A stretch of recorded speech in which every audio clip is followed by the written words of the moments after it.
My name is Cody Whitaker. I came out kind of as a response to a challenge from Roy Warden. He said that I was a coward and that I wouldn't show up. I didn't have the guts to show up, so I came out to prove him wrong. He made kind of a public assault against my character on Facebook, so I came out to let him know that I'm not afraid of him or afraid to make an appearance. And for the most part, I came out to support the Finicum family because of their tragic loss up in Burns, Oregon. I see. So it was totally uncoordinated between the two of you guys, right? No, I was actually planning not to come down because initially Mr. Warden was calling for an armed protest, to have people show up with their assault-style rifles and come down and make some kind of a ruckus in front of the courthouse. Was that like public or kind of back channels, or just like that was public? He was making it on Facebook. He was also so. Anyway, I expressed nothing on Facebook about that at the time. I just kind of ignored it, and then he called me out and said that if I didn't come down, I'd never get a chance to talk to him again. And I said, well, I could care less, And then he turned right around and said that I was a coward and a false patriot and all these other derogatory things. It's all on Facebook. The posting is still up as far as I know. So anyway, I used to support Roy. I used to buy him bus passes and groceries, and I helped him when he was flat on his back. And we had a disagreement over a legal interpretation of a matter. And Roy, just because I disagree with him, Roy came out all claws and fangs against me, and ever since then he's just had this thing out for me. And so today was kind of, I guess, the crescendo of that sort of thing. So I called him out for what I believe he is. I believe that he's a false patriot. He's a drag queen patriot.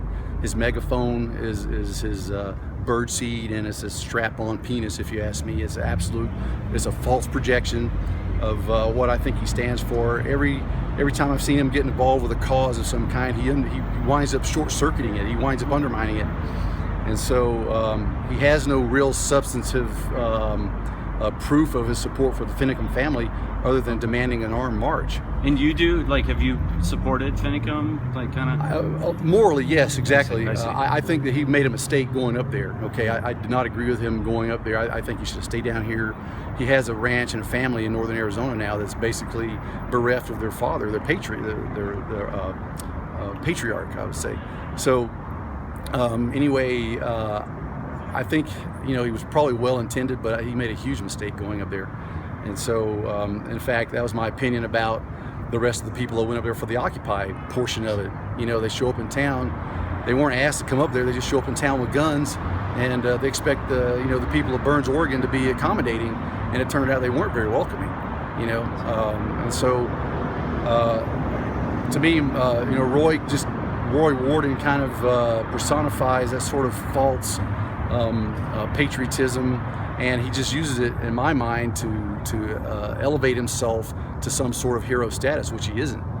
And so I think it's tragic that we kind of had a falling out, but I think it's only made worse by the fact that he would go to such egregious extent to kind of denigrate me in that kind of a fashion.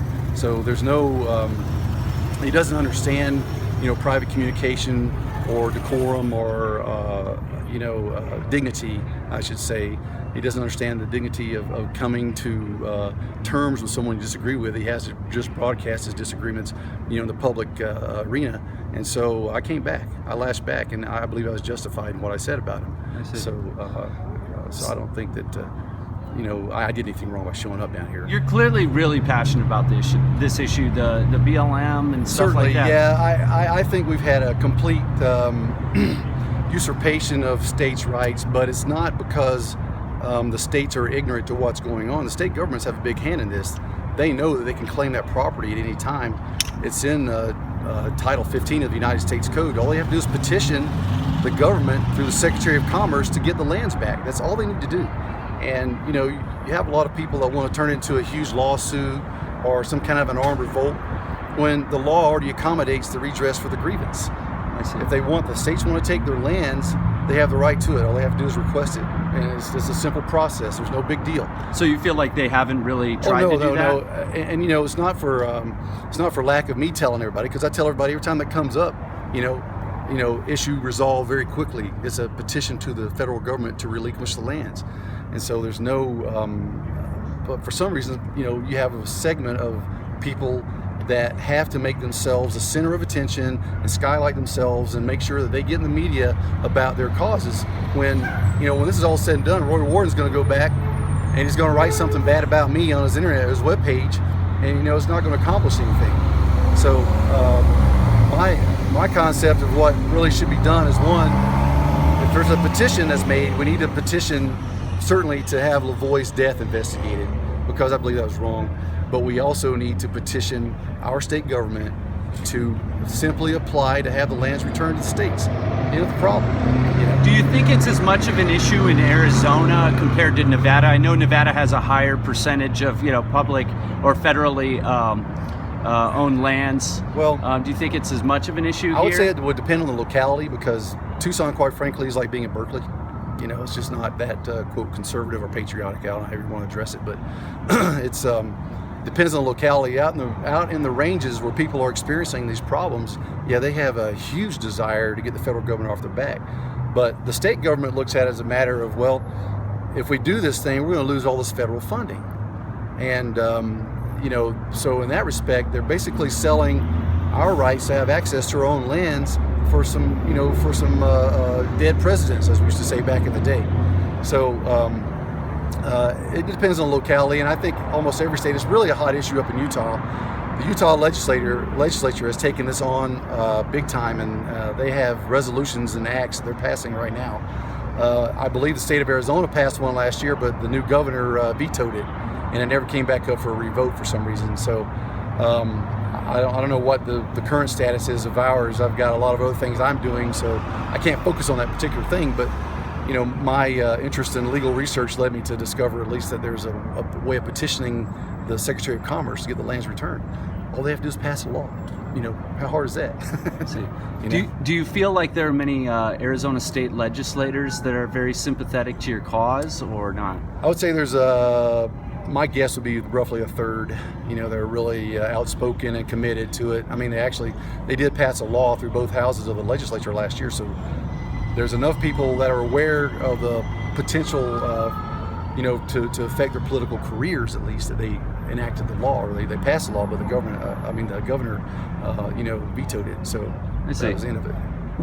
When did you get really interested in this whole subject topic? Well, it's been going on for years. I guess back in the 90s when I was in active duty in the Marine Corps, I got interested in fact, I was considering applying for patents to some properties and stuff like that. But anyway, I got distracted by other things and I never pursued that. But the long and the short of it is that if you look at the balance of the lands that the federal government holds in the eastern states compared to what they hold in the western states, it's a huge imbalance. And you have people basically in the heavily populated states back east telling us what we can do with the lands within our borders. And I doubt they would very much like that if the shoe was on the other foot. For example, if we were to demand Congress condemn Trump Towers, and make that a national park, Trump would probably dig it, but if we change the name, he wouldn't.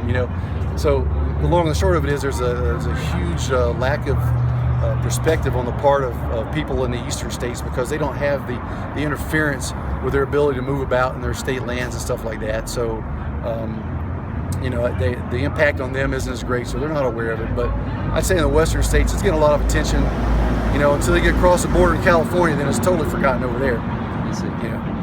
Have you heard about the indictments that came down yesterday? Federal indictments against Clive and Bundy supporters. I knew they were coming. They've been trying to get them for a long time. Really? Yeah, and I think that the law that they're using to charge them under is probably pretty antiquated, and they've really reached way back into the days of post-Civil War era to find this interference with a federal officer. I hope they get dismissed, but I don't think they belong up there either.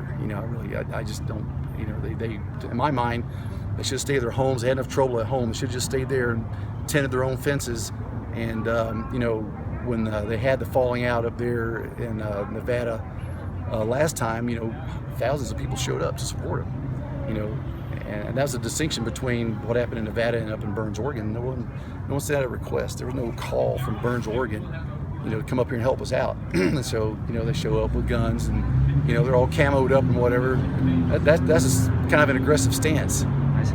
So I don't think that's the right way to go about it. I see. Do you think the original Bundy ranch situation was handled better than the Burns? Yeah, I think it was. I think they were justified to do what they did. They had unresolved lawsuits, and it's kind of a principle of law that you don't confiscate the property you're seeking, until those matters are settled. And the BLM jumped way ahead of it, and they just started administratively, confiscating and condemning.